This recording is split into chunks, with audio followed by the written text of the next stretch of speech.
Pinatawag ako ng guro at ako'y binigyang notice. Kaya sinama ko na yung mama ko. Ito ay principal's office.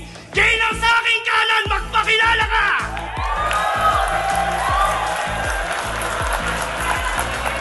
Mama Ani in the house! Let's do the drill! Let's go, Ani! Let's go! Taguin natin! Let's go, Ani! Let's go! Let's go, Ani! Let's go! Pangil sa pangil, matira mayaman! Game! Ano na naman ba to ng serta?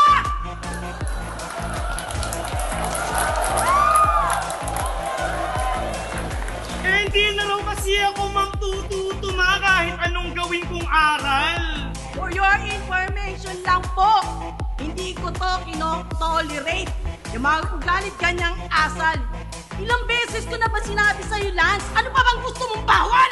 Yung gusto ko, rekta sa source, galing kay Ani, batong bakal! Putang ina mo, sak!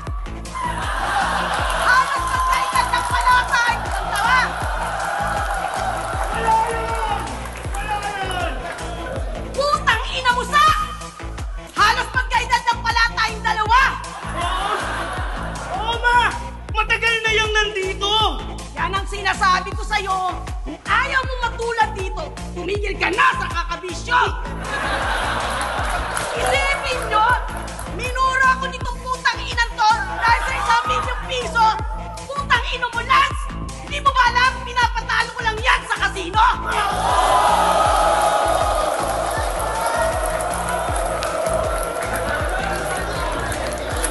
Kaya putang ina ka sa! Hindi pa ako tapos! Huwag kang magsalita, bastos na bata ka! Sa si Pibus! Pero Pibus!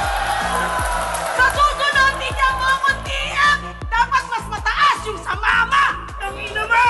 Nakakahiya! Nagmumukha na tayong kwarta! Okay lang yun, at least ngayon, alam na nila kung saan ka nagmana!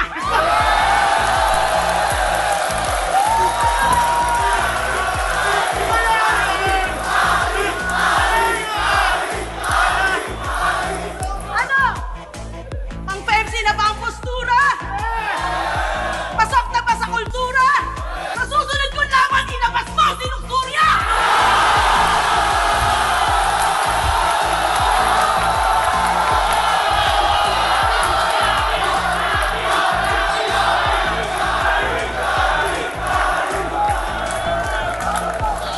Panis!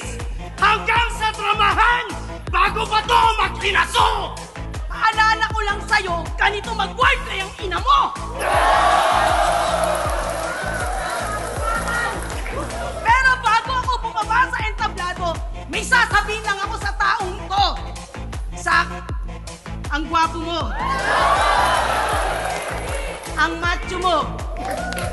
Pero, ito lang sasabihin ko sa'yo. Ewan ko sa'yo!